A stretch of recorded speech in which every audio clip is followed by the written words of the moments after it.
We will now begin with our first session, which will be chaired by Cecilia Gonzalez-Andriu, who is Assistant Professor of Theological Studies. You can refer to the program for details.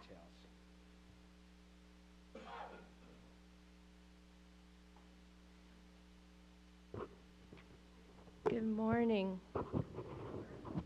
I have a feeling that we're going to hear a lot of beautiful languages and see a lot of beautiful images, so let me include mine and tell you, buenos días y que Dios les bendiga.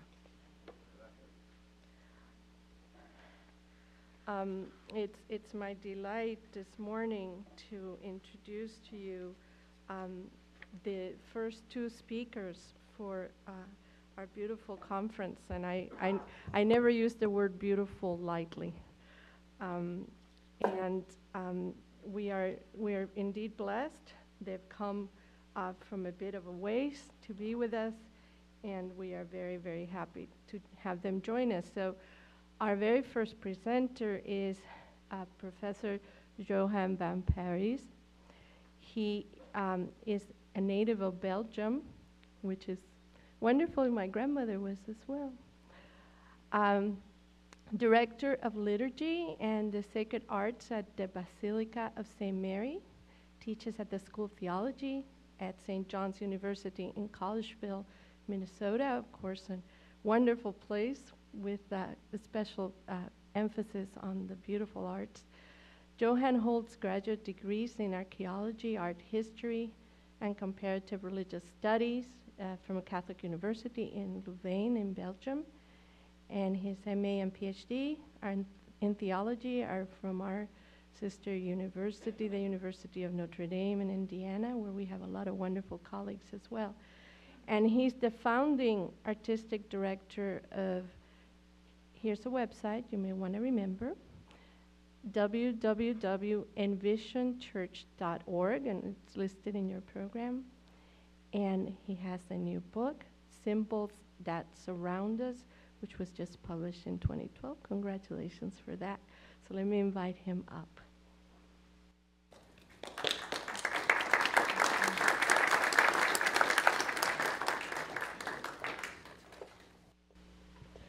Good morning, everybody.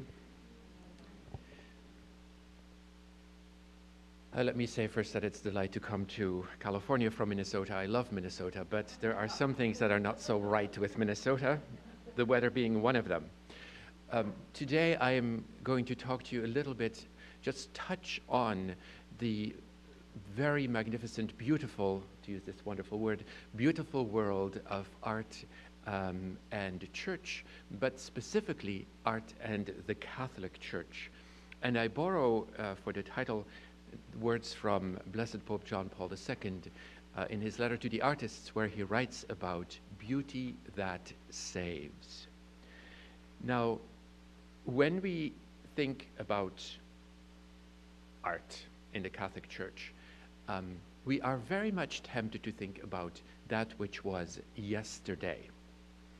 Maybe a little bit that which is today, but we have a fear maybe of what might be tomorrow.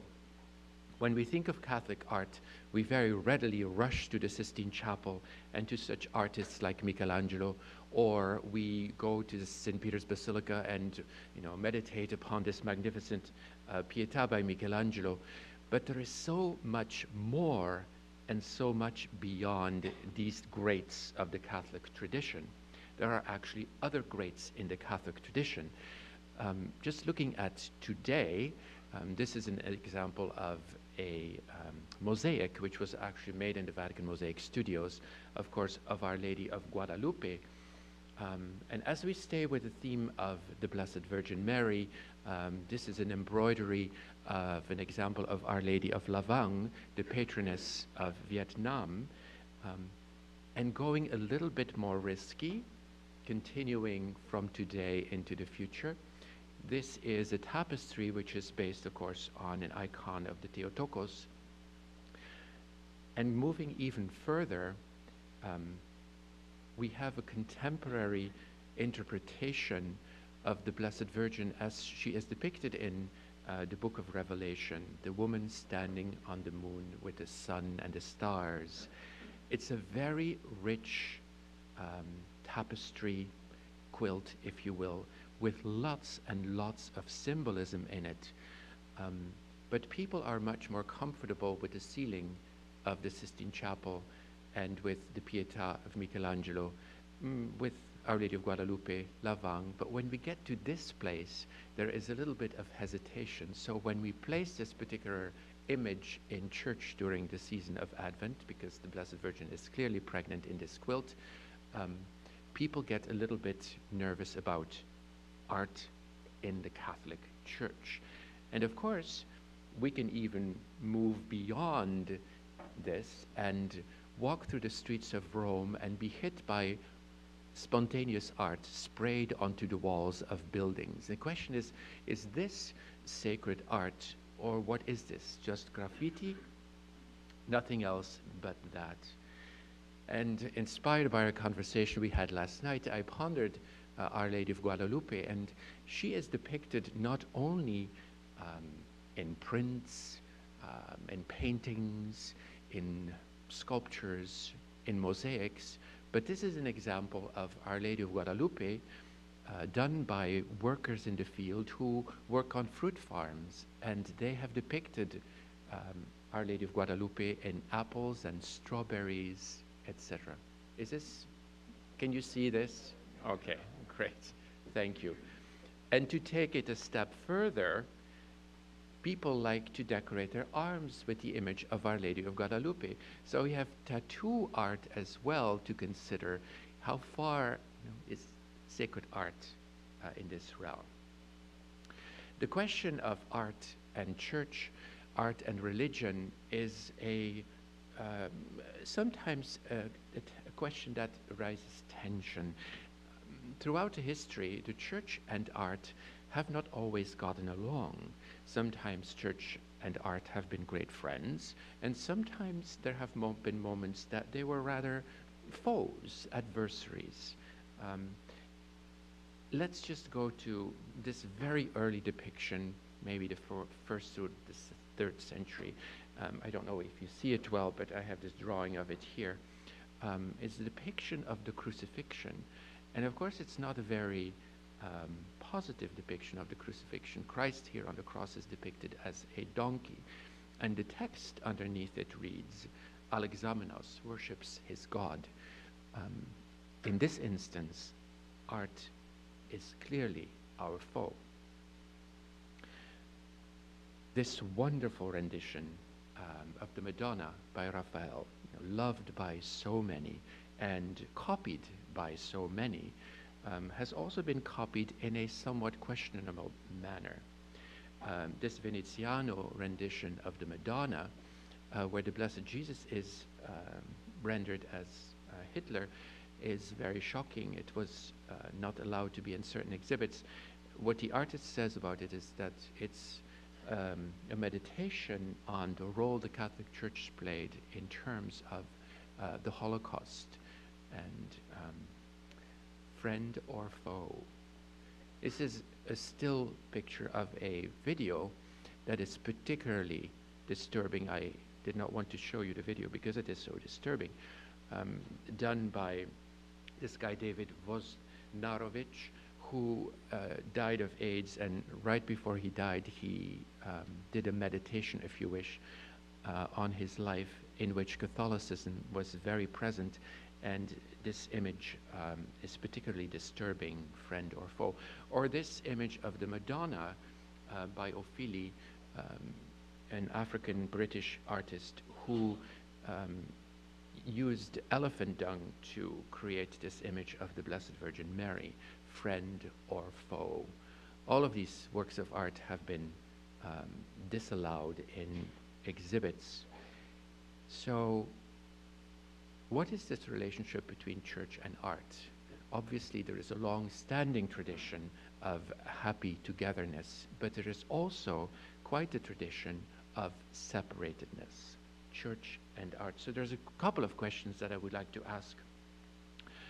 First of all, what is the role of art in general? Does art have a role in our society? And then more specifically, what is the role of art in the church in particular? one question that somebody asked me is that, are our churches becoming museums? Because we look so much to the past and are not very much open to the future. And we fill our churches with what we think is good Catholic art, which is all borrowed from the past. On the other hand, can museums become churches or sacred spaces? Recently, I was in Paris visiting le Musée de Cluny, which is a repository of all wonderful, wonderful medieval art, Western art.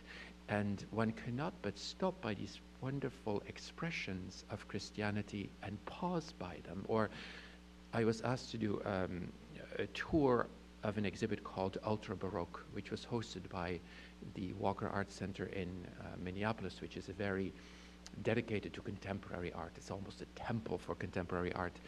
And so this art came from South and Central America. It was based on Baroque art, which had been translated into contemporary vocabulary. So I thought I would go there to experience the art before I would do a tour. I would not just do the catalog. And I found myself in front of a wall which was covered with large milagros, the little ex votos of, say, an arm. If you have an arm ailment, then you offer a little ex voto of an arm to the Blessed Mother. But these were exaggerated ones, and of course it was a way of, if you wish, ridiculing this practice. But I was finding myself standing in front of this wall, and my cell phone rang very distractedly. I reached for it, and it is my sister-in-law who calls me, who says that my father has been taken urgently to the hospital and he is not expected to live.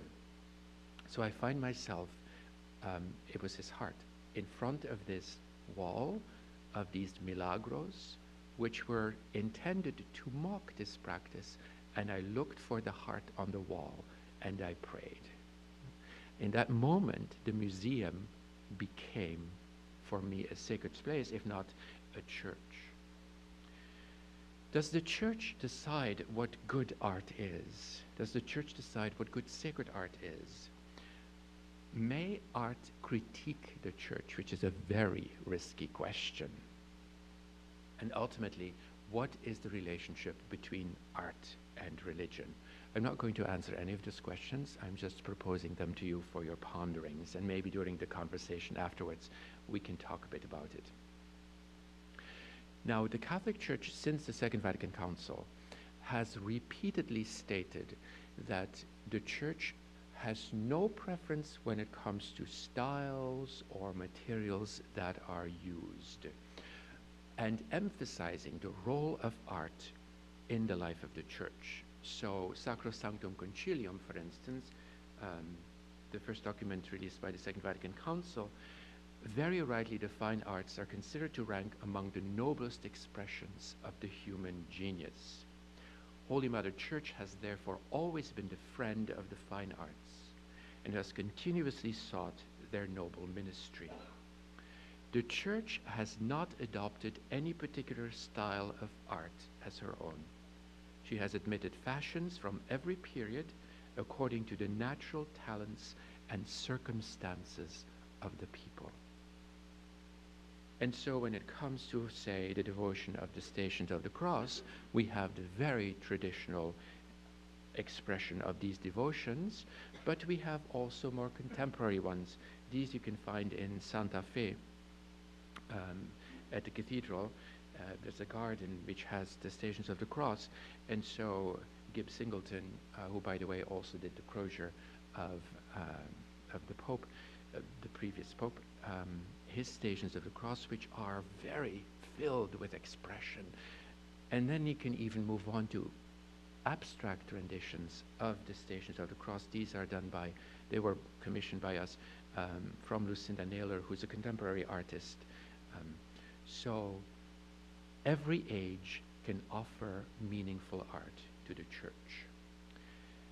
I mentioned this letter to the artist. If you have not read it yet, I would highly recommend. It's one of the briefest writings by John Paul II, but it's one of the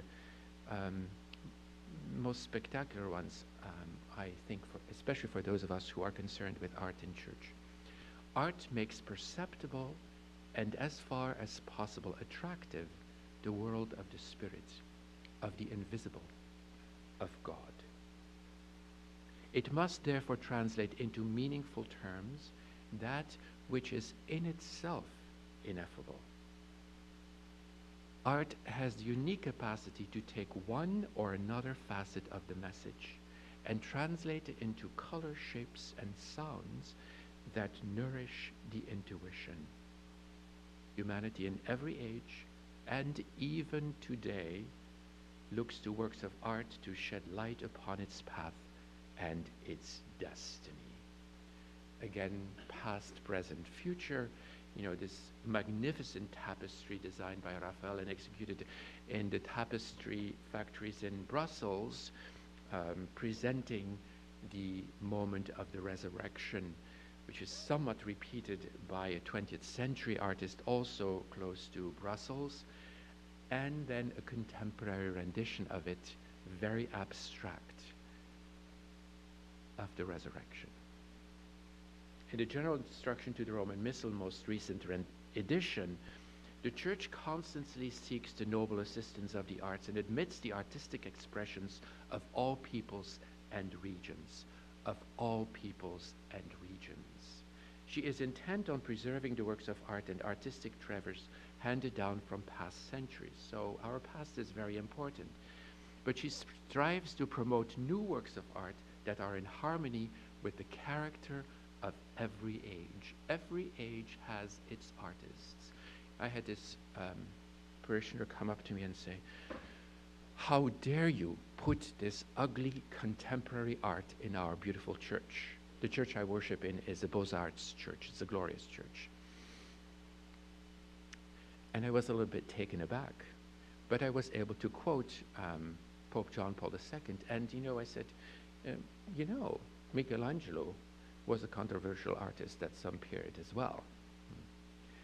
She, the church, requires true excellence in art which nourishes faith and devotion and accords with the meaning and purpose for which it is intended, which is, of course, an important aspect of what is good sacred art. So when we travel around the world and visiting the Blessed Virgin Mary, we find many, not only apparitions of her, but also renderings of her, often in our own image, but also beyond our image, adding the eternal, the transcendent, which is beautifully rendered here in these bronze doors in Rome. I realize I go a little quickly, but there's a little time accorded to us. Finally, a final quote by Pope Benedict XVI, who hosted artists from around the world. And he mentioned, thank you, to the artists, "You are the custodians, and imagine they're gathering now in the Sistine Chapel, so in front of the mural of the Last Supper, under and surrounded by so many wonderful frescoes. You, artists, are the custodians of beauty. Thanks to your talent, you have the opportunity to speak to the heart of humanity, to touch individual and collective sensibilities, to call forth dreams and hopes, to broaden the horizons of knowledge and of human engagement.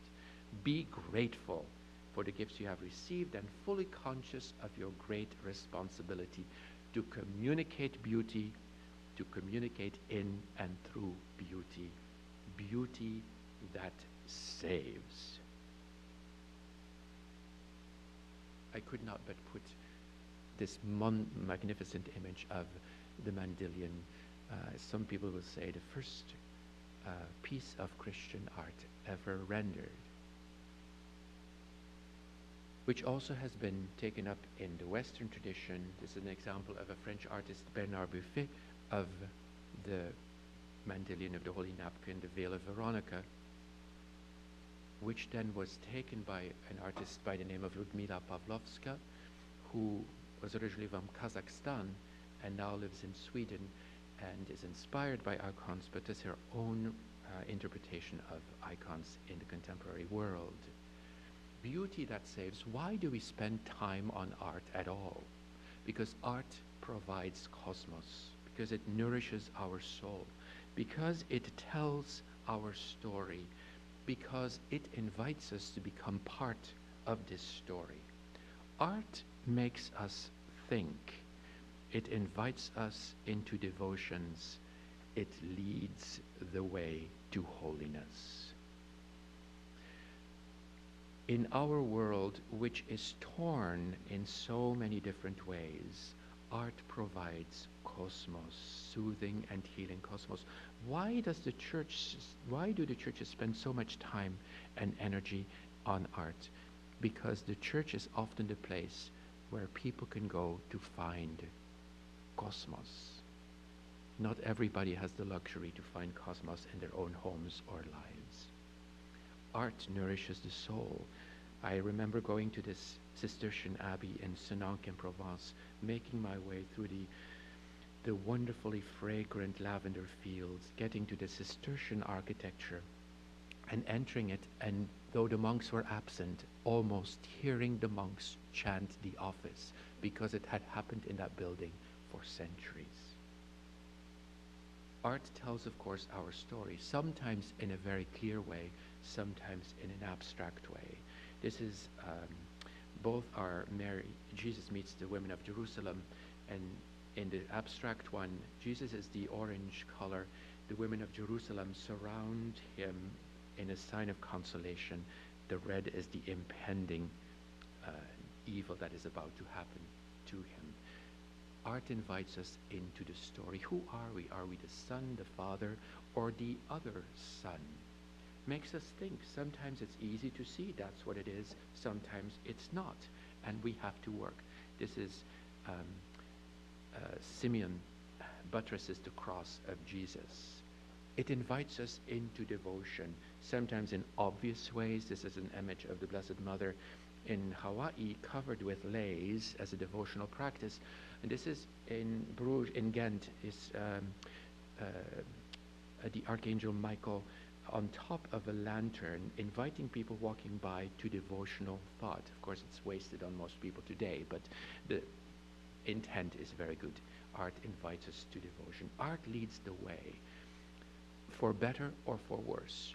This is one of the many renditions we have in our art history of the Jews stealing the sacred species and desecrating them, and then they are found out, and of course they are severely punished, if not killed, over this, which is a great encouragement both in print, in tapestries, and paintings, to perpetuate the sin of anti-Semitism. Or when you think of Adam and Eve, you know, if I would have asked you, imagine Adam and Eve right now before you, I would venture to say that many of us would have thought of blonde hair and blue eyes. And I showed this once for a group of young children. We were talking about the beginning of the story of Genesis. And this little boy in front was looking at me and was shaking his head. And I said, "What do you mean you're shaking your head? This is our story." And he said, "This is not our story. This is your story. This is our story." You know, and of course, this is a rendition from the Bible that has been penned at St. John's University, all by hand, with wonderful illuminations. Art leads the way. May our art help to affirm that beauty which, as a glimmer of the Spirit of God, will transfigure matter, opening the human soul to the sense of the eternal.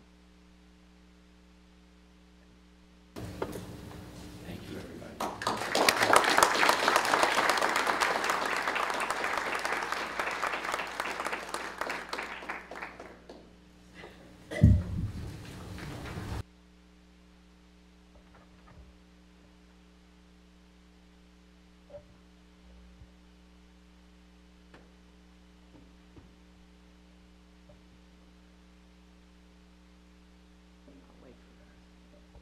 Thank you so much, Johan, for that. And I know that you probably have questions and inquiries. But what we're going to do is we're going to go to our second speaker, and then we will have plenty of time for a conversation. So if you want to come up and get this hooked up while I introduce you. We are again delighted to welcome to our campus Professor Visera Pencheva from Stanford University, and where she joined the faculty in 2003 after she was spent time teaching as a postdoctoral fellow at Columbia University. And she received her doctorate from Harvard in 2001, where she did the majority of her research and, of course, her dissertation on the cult of the Virgin in Byzantium. She has held a number of prestigious fellowships, something very important for a young scholar. Among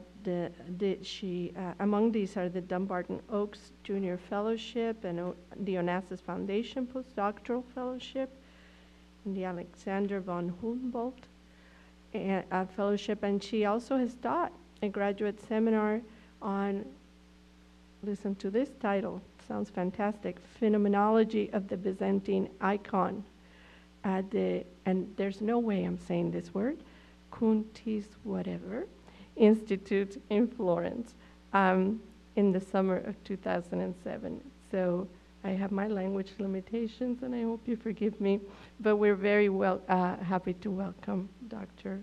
Pencheva. Over to my colleague, Dr. Charlotte Radler, who will serve as the chair of this first session at 1 p.m. So, Dr. Radler, thank you. Thank you. Thank you. Can you hear me? Yes. So welcome to our second session today. It's called Icons, Liturgy and Devotion. And as Dr. Denishenko said, my name is Charlotte Radler. I'm a professor of historical theology here at LMU.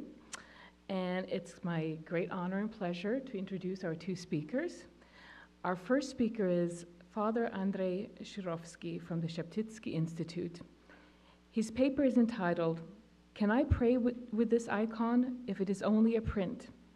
The role that icons play in the lives of Christian believers. Father Andriy is the founding director of the Sheptytsky Institute and is the Peter and Doris Kuhl Professor of Eastern Christian Theology and Spirituality at St. Paul University in Ottawa, Canada. He has a special interest in the spiritual life of metropolitan, this is my Swedish, Metropolitan Andriy Sheptytsky, on whom he wrote his master's and doctoral thesis. Among his many publications, Father Andriy has authored the book Pray for God's Wisdom, the Mystical Sophiology of Metropolitan Andriy Sheptytsky. Father Andriy was ordained a Ukrainian Catholic priest and was elevated to the rank of archpriest in 2005. He's married and he has 2 children. Please join me in welcoming Father Andriy.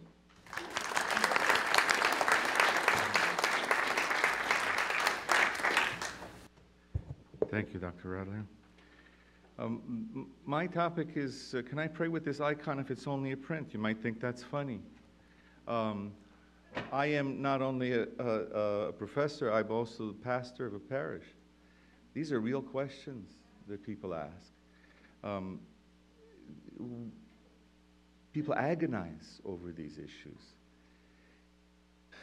What do you do when what you have in terms of iconography is less than ideal?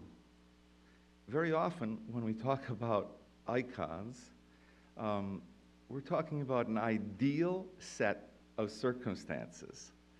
If everything were ideal, the icon would have this and this and this characteristic. But what do you do when it's not exactly that? How do you relate to this reality? This is a kind of a poignant question for me because the kind of images that I grew up with certainly do not fall into the category of Byzantine iconography.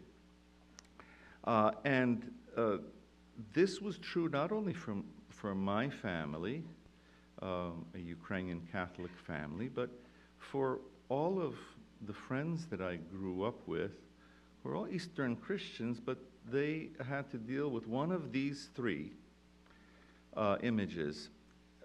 Every house that I visited had these same images.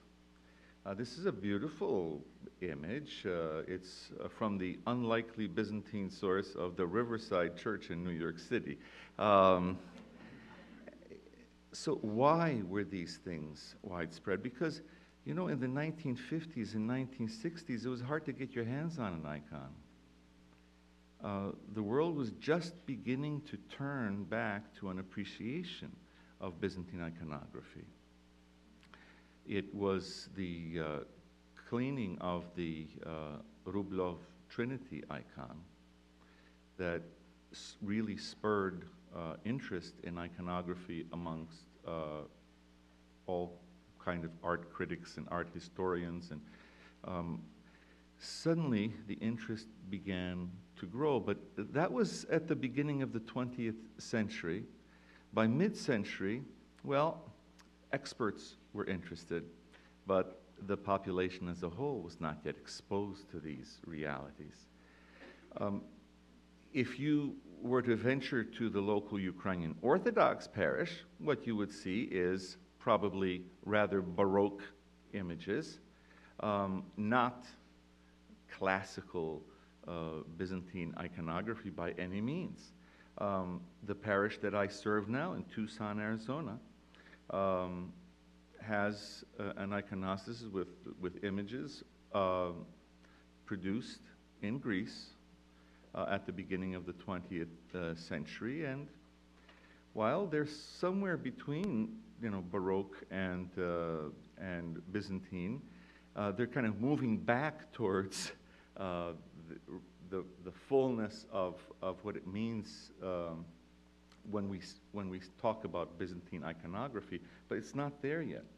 Now you think, okay, well, you know, you're one of those horrid uniates. It's no wonder that you had all these Western images that you were growing up. You people don't know who you are and what you are. Well, you know, this is a nice priest of the Moscow Patriarchate.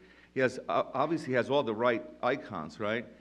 Except that, wow, right smack in the middle is a piece of clearly Western religious art.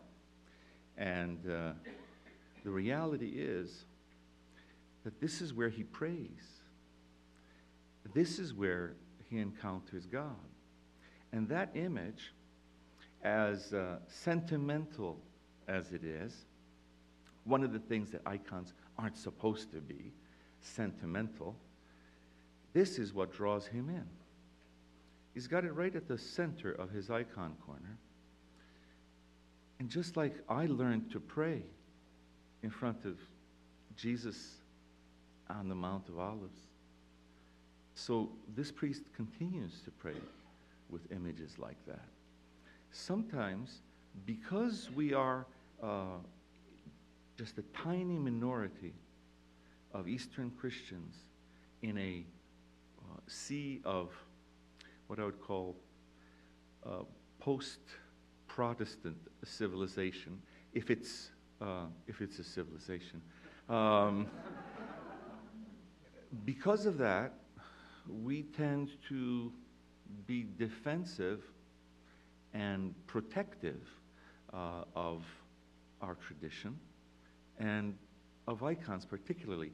And that leads to certain pathologies in addition to protecting the icons and, you know, their living legacy and power in our church lives and in our personal lives.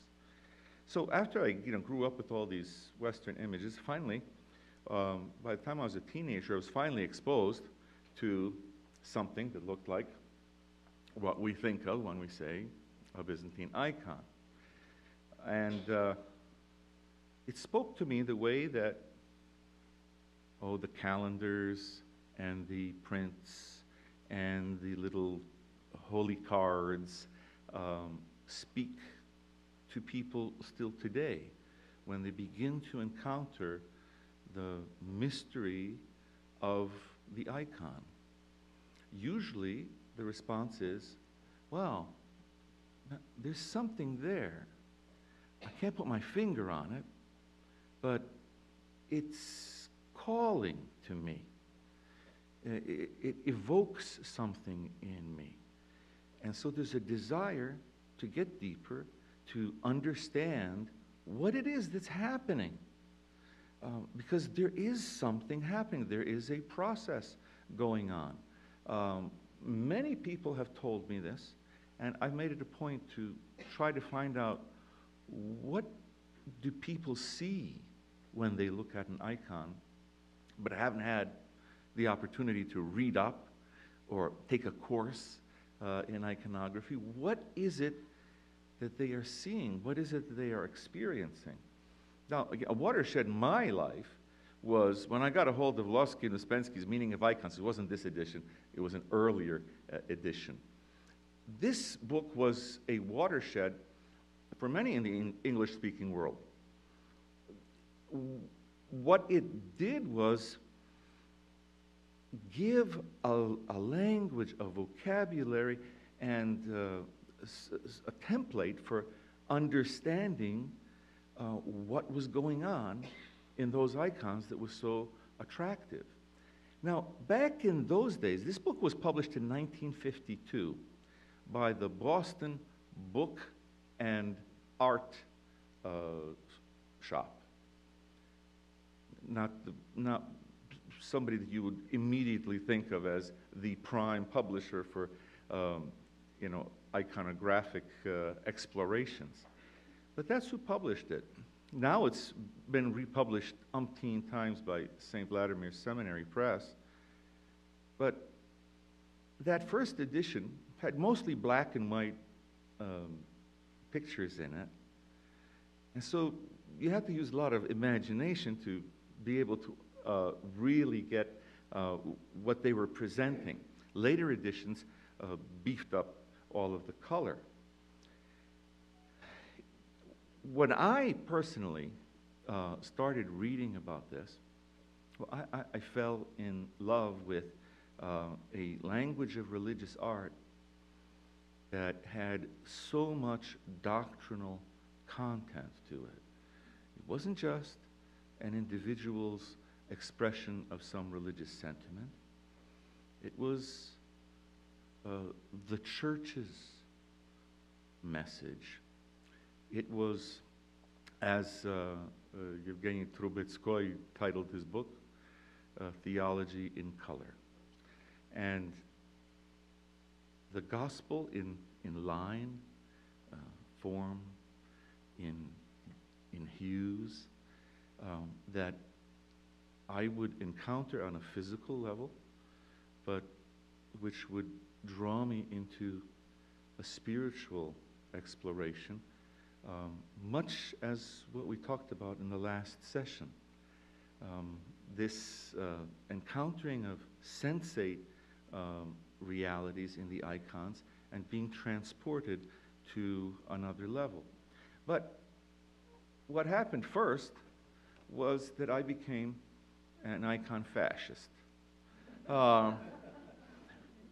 Dutifully hunting out all of the incorrect elements of various icons that I would encounter, and passionately explaining to people that this isn't a real icon, that if you saw a real icon, you would get it. And I was thrilled to be able to decode for people this mysterious language of Byzantine iconography. I'd say, look, there's the Mother of God. She's not looking at Jesus because she realizes that you cannot look into the face of God and live. But yet, no, that doesn't mean she never looked at him.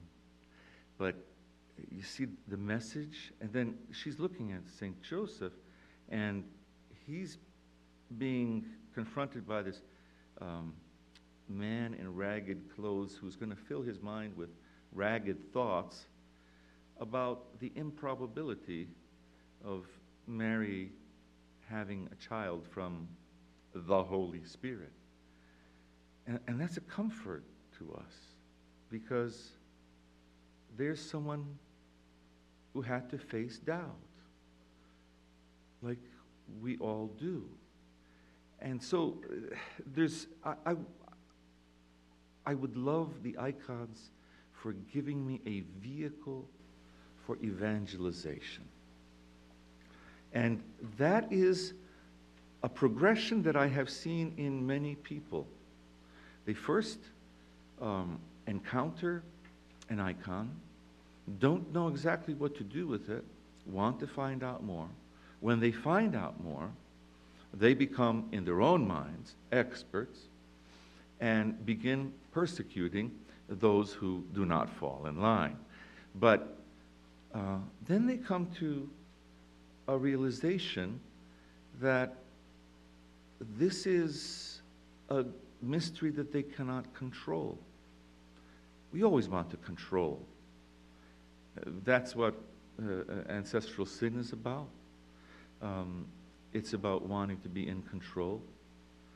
A day doesn't go by where we don't express this deep need to control our own fate and to control circumstances around us. It is a real crisis that a person has to go through when they say, okay, this is bigger than me. This icon stuff is bigger than me. I cannot control it. It is, however, controlled. But I don't have to be the one who controls it. There's something deeper going on. And as we, all of us go through this process and we look, where's the source of light in this icon? Surely it's coming from within. So what is this challenging me to do? I can't have an external relationship with God. It's got to go deep, and I've got to let go of the things that I would like to control. We look into the eyes of an icon and we realize that the eyes are just way too big. My, what big eyes you have. Well, the better for you to fall into. I wrote a chapter for a book once called Falling into the Eyes of an Icon. Those babies are huge, twice as big as the mouth. Can you imagine if your eyes were each twice as big as your mouth? Wow, I think we would look more and say less, which is what I'd like to do right now. We begin to be challenged by the icons that say to us, look at the tenderness between them. Yes, the first step is to learn what this kind of icon is called. But then it begins to challenge you as you gaze into it. What's going on? Do I have a relationship that is that intimate with either the Lord or his mother? And you just can't stay where you were. You need to move. You need to make your way along the way. And she says, here he is. You get into a relationship with him. Now, as we grow, in our appreciation of icons, we realize that it's much more than the panel icon that most of us fell in love with. Some icon in our lives that really really spoke to us. And we figure out that, oh yeah, it can be a fresco. It can be encaustic, not just egg tempera. It can also be our new plastic paints that we use. Is that the optimum? No, but that's where we're getting here to the fact that it's the not so optimum that often is the vehicle for our own growth. And this is what I've seen in people. They're surprised that it can be an embroidered icon. It can be in metal. It can be carved in wood. It could be carved in ivory. It could be in enamel. It could be a mosaic. And all these things are icons. So it's not so easy to say what an icon is. It's easier, as in all of Christian doctrine, to say what it is not than to say what it is and to be able to offer any kind of authentic, exhaustive answer. Apophatic approaches apply with iconography. And that is a crisis for many people.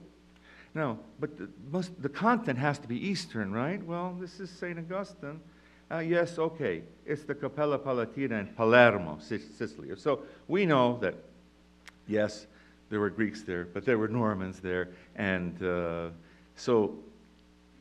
but at least the Christian East recognizes the sanctity of Augustine. What do you do when you run across, for the first time, an icon of Oios Arvios, Harvey Milk, not been canonized by either the Orthodox or Catholic churches, Mohandas Gandhi, Oios Mohandas, it says, and he was an admirer of Christianity, but so now, wait a minute, I thought this kind of looks like icons, but they're not, huh? Sometimes it's easier to say what they're not than what they are. But we begin to recognize that it's the liturgical context that is necessary to really understand what an icon is. And that's true whether that icon is in church on a wall in a fresco or whether it is in an icon corner. And I have never seen a perfect church or a perfect icon corner. This is my icon corner from my home, and I look at it and I notice that, you probably can't see it because it's down at the bottom, but there's a telephone right there. Hey, Andriy, who you making calls to God? Yeah, it's local. There are other things there. There are photographs of people who hold a very dear place in my life. So is that appropriate or inappropriate? The person who's coming into this tradition and encountering iconography is filled with these kind of questions.